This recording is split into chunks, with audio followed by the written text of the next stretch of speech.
I hope this video finds you well. This is your video for doing some mobility work, which will improve your running and keep you supple and hopefully pain-free. There's going to be a few foam rolling exercises and also some stretches that will help with the running, okay? Now, you might think that you use an awful lot of your legs when you're running, and that a lot of this video will have to do with your legs and your hips, which it will in a way, but also the upper body. If you think your upper body moves a little bit, mostly your arms, but also things that are static and aren't doing a lot of work can tend to seize up and need to be stretched out as well, okay? So the first thing we're going to do is the thoracic spine. So like the top half of your spine. So like from your neck to your kind of mid-back. That is going to be done with a foam roller, okay? So I want you to start off by giving yourself a big bear hug, okay? So wrapping your arms as tight as you can across the body and exposing the upper back. What you're going to do is big bear hug with your legs. Place some of your weight on the roller and slowly roll forward and back. Oh, I can even hear a crack there straight away. Slowly, you can even go from side to side, so leaning to the left, maybe a bit to the middle, maybe a bit to the right. So you're kind of going mid-back, right up to the shoulder blades, and back down. Now, if you have long hair like myself, or if you have a hoodie, be careful it doesn't get caught in the foam roller, because that's happened to you before. So it'll be actually quite painful and tender in some spots, but you'll feel really a lot of relief in this one. Okay, so that's for the upper back. As I say, when you're running and your arms are going, but your back and your other muscles are quite static, so they're not moving, that can cause tightness. So the next one are your lats, which is the big, thick muscle you can kind of grab onto here between your armpit and your rib cage. This big thick one here, okay? It's kind of at your back. So what you want to do, you'll know this one, you'll know you're hitting the right muscle when you'll feel it. It is very painful when you're foam rolling it out, especially if it's one of the first times you're doing it or don't do that frequently. You want the roller just in under your armpit, and you're going to lean on top of it. Now, sometimes you might want to lean back a bit, but typically people feel it most when they're leaning forward into it. And you're rolling the foam roller up and down. Now again, use your legs to kind of leverage yourself up and down on the foam roller, and you'll feel the soreness or the tightness in under your armpit sort of. And when you find a patch that is particularly sore or tender, you can actually hold on that patch and go forward and back ever so slightly, like I'm doing here, and getting the knots out on your lat. So forward and back, and as I say, don't be afraid to lean back a bit, lean forward a bit. You will find the places that you feel it the most, that's most effective, and this one takes a little bit of time to discover sometimes, but once you do, it'll be very efficient. So make sure to do the right and the left, so you're swapping over sides and doing the lateral muscle just here as well on the other side. Next one up is your lower back. So people often complain about pain or an ache in their lower back, especially if they're running. So now we've done the top half of our back, we've done our lats, and now we're going to move on to the bottom half of the spine, okay? So this time, you want to start with the foam roller kind of midway down your back. So put it about here, and now this time the hands can go behind you to support yourself, and you're still using your legs to roll yourself forward and back. So you're going kind of from mid back to like the top of your butt, rolling forward and back. And again, you can slightly lean to the right, slightly lean to the left, forward and back. So that right half, middle, and the left part as well. Now, you can actually work your way all the way down to the tops of the glutes. Now, the tops of your glutes can get quite tender, especially if you use your glutes if you're running up hills, and glutes are a very important part of running because that's where you get all your power from. So rolling out the tops of those, they will be quite painful as well. Also, if you're doing your home workouts and you're squatting and you're deadlifting, and you know that bum squeeze that you do at the top, that can cause a lot of tension just at the tops of the glutes. So again, leaning into it, leaning back a little to the inside of the left glute, inside of the right glute a little bit, and you're slightly moving over. And again, up and down, or you can take short little ones if you're feeling it's really tight in one little patch. Now, you don't have to do all of these together in one go. It'll take a little while. And what I'd recommend doing is making time for during the week. But even if you were to take like the top half of your body one evening, the bottom half of your body another evening, and work it that way as well. So now we have done from the thoracic spine to the glutes. Now the next one that people often complain about is the hips and the hip flexor. So it all ties into the one place. So people can get issues in their IT band, which is running down along the outside of your leg. If you were to foam roll that, that is very painful. That gets very tight with people. It can affect the inside of your groin. So we want to keep the hip flexors kind of supple and the hips loose and supple. Stretching the glutes will also do that as well. Okay, so I'm going to show you a glute stretch. So what we're going to do is you'll be lying on your back, and just as if you were sitting, I want you to cross your legs over, lock your fingers and put them around your knees straight towards yourself. Bring your knee straight to your chest, and you can slightly bring it diagonally across the body as well. And release. So you're holding these stretches for kind of between 15 and 20 seconds. Again, stretching it out a little further across the body maybe, and down again, and you can repeat it. Now another one to really stretch the kind of outside part of the glutes. So there's 3 parts of your glutes. To get the outside of your butt, you are going to get that same stretch, bring it towards your chest, and I want you to slowly, while keeping the tension on your glutes, keeping that stretch, slowly allow this knee to come to the floor. And you will feel that big stretch across the outside of your butt here. A knee right down, and to really increase that stretch, you can even drop this hand down to the floor and look the opposite direction. So you almost have like a spinal twist with it as well. Okay, and making sure you still feel that stretch on the outer half of your butt here. And you can do the same with the other side, knee towards the chest, and that starts to feel a bit looser. Then the next stage is again dropping the knee towards the ground, letting this hand come down, and spinal twist as well. So your knee is in the opposite direction to where you're looking. Okay, so you should feel that big stretch there. Now your glutes, if you have tight glutes, you have a tight arse, tight ass, and it'll affect your hip flexors, and it'll affect the motion of your legs and your range of motion basically.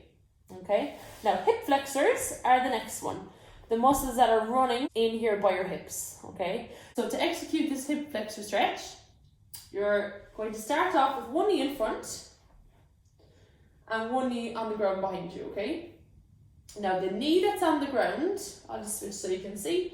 The knee that's on the ground, this is the one that's going to be stretched. This is the hip flexor in here. Okay, so we want to actually squeeze your butt. You want to switch on your glutes. Okay, and that will actually get that stretch in here. So this is relaxed, knees on the floor, squeeze your butt. Now lean forward ever so slightly, and you should feel a stretch down in here. Hold for about 10 seconds and then slowly release. Now this might be very painful for you. If you're slowly releasing back, go easy because it might be a little bit painful.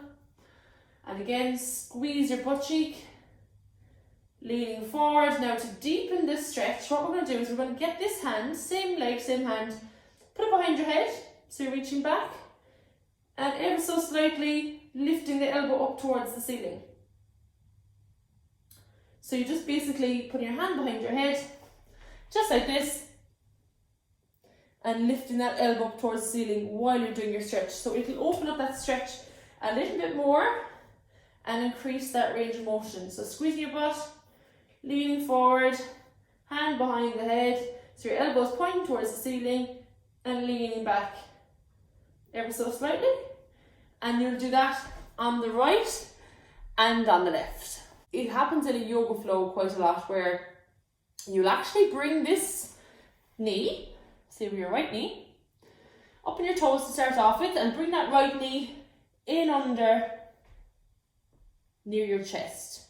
So you're going to bring that knee under and you're going to lean down so the knee is near the chest, and you're going to allow yourself to sit down into it. Maybe you only can come to about here.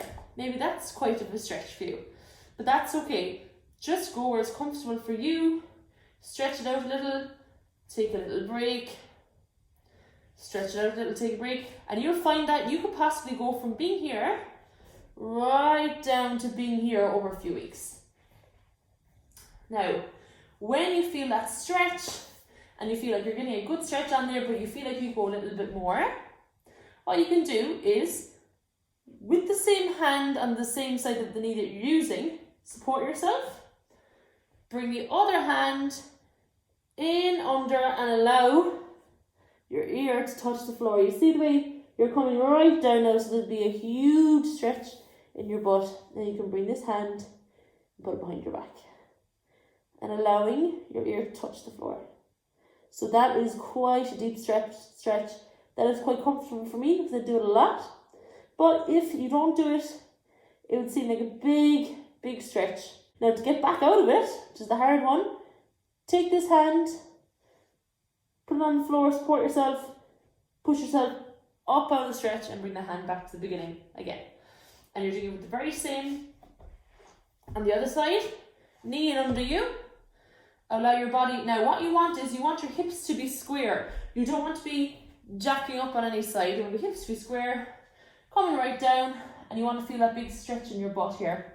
And again, you're using the same side as your knee and the hand. If you're going to do the lower one where you're feeding your right hand through this time, ear to the floor, hand behind your back, and big stretch, okay? So that's also another really good one for your glutes. Now, you can easily go from this position to allowing yourself just to rock back and sit on your butt. So you have this leg almost at a right angle and this leg at a right angle, and you will feel this in your hips and in your groin. Okay, so you can sit here. Now, maybe you can't get this one down. Maybe your knee is up and it's actually quite painful to get it down. But again, go as far as you feel is comfortable and allow that to drop down. And if things are feeling really comfortable, you can even lean over and give that a big stretch there as well. And then the other side, literally all you have to do here is twist and down the other side then. See how I did that? So up on the feet, rocking down, up on the feet, rocking down. And you might find that one side is a little bit more mobile than the other. Okay? Now, what is the difference, just on a side note, between mobility and flexibility? Okay, so flexibility is how far through the range of motion that you can move the joint, okay? Mobility means, I suppose, the efficiency and the strength of the joint when it's moving through the range of motion. So it's not quite far how far it stretches the joint through the range of motion, but actually the power and the efficiency that the joint moves through the range of motion. And that doesn't have to mean it's a large range.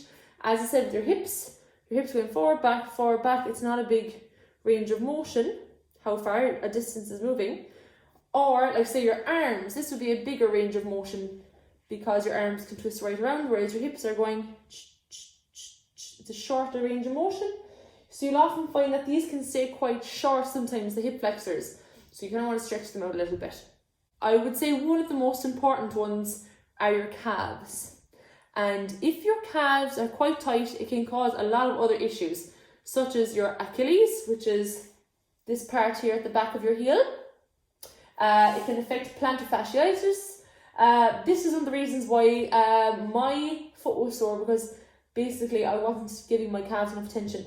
That can be sore heels or sore arches in here as well. So it really, really affects the foot, right? So we are going to use different calf stretches. Now, the typical one is when you're standing by the wall, you're leaning forward and you're stretching out the back of the calf. Another one is the downward dog one, which I find is most effective, right? So you start off in tabletop position. Okay, so tabletop is shoulder over wrist and hip over knee. So up on your toes, and you're going to basically have the knees bent a little bit, push the hips back towards the wall, okay? And try and straighten the legs a little bit, and you will feel a stretch at the backs of your calves here, okay? So what I want you to do is bend one knee and drop the heel a little bit, so you're stretching back here. And again, bend the knee, drop the heel a little bit, so you're stretching back here. So you should feel a big stretch here, okay? So really take the time, maybe 15 seconds, to stretch out the calves and pushing the hips up and back. So you feel a stretch there in your calves. Now I find if you bend the knees a little bit and ever so slightly move back again, you find a different part of the calf here stretching. Okay, so you're like one, it's mostly here I feel that. And then if you bend the knees a little and just kind of sit back into a little bit more, put a little bit of pressure on there, on each side, you tend to be on the lower half of your calf and into your Achilles tendon here, which is here at your heel. Okay, so big stretches here, big stretches here. Okay, so your calves are a very, very important one, so big stretches, and the more you do that, the better. Now, foam rolling for the calves is extremely important as well. There's no rocket science to this one. You're just popping the foam roller in under the calf and using the other leg as leverage to bring yourself forward and back. Okay, so right to the crease of the leg, in behind the kneecap or the knee joint, and right down to the bottom where you'll feel it again going into the Achilles, and you can twist the foot. So in the inside of the calf, in the middle, I feel it a lot there actually, and then slightly on the outside. Now what you will find is you can get some tightness down the front of the shin here, or the front of the calf. In that sense, you can, I'll do it on this side so you can see, you can actually twist forward onto your hip this way and roll out the front of your calf here. The one that's going down here, like near the front of your shin nearly. Okay, so the muscle there. Now tightness in that area can cause shin splints, which is very, very painful, shooting pain up through the front of the shins, which again is what we want to avoid. Now people's arches, if your arches are tight, is mostly to do, as I say, with the calves, but you can do an arch stretch, which is when you come against the wall, you can put your foot against the wall here. It's probably best if you take off your shoe. Put your arch against the wall. I'll actually bring this closer in just a sec so you can see. And you can lean forward in towards the wall then, so you're stretching that part of your arch. And put, say, from the ball of your foot up onto the wall and put your heel onto the floor. And stretch out that arch. Lean slightly ever so slightly towards the wall. And you should feel a little stretch in under here. My sock is all black now from standing on the floor. But lean in towards that. They are the main ones that I find and I've researched that serve people the best. So upper back, thoracic spine, the top half, lats, lower back, up to the top of the glutes, stretching out the glutes, work your way down into the front of the hip flexors. You can also foam roll inside in the groin here if you wanted to. Down under kneecaps tend to get a little bit tight, but the calves definitely will have a lot to do as well. So hope that's helped.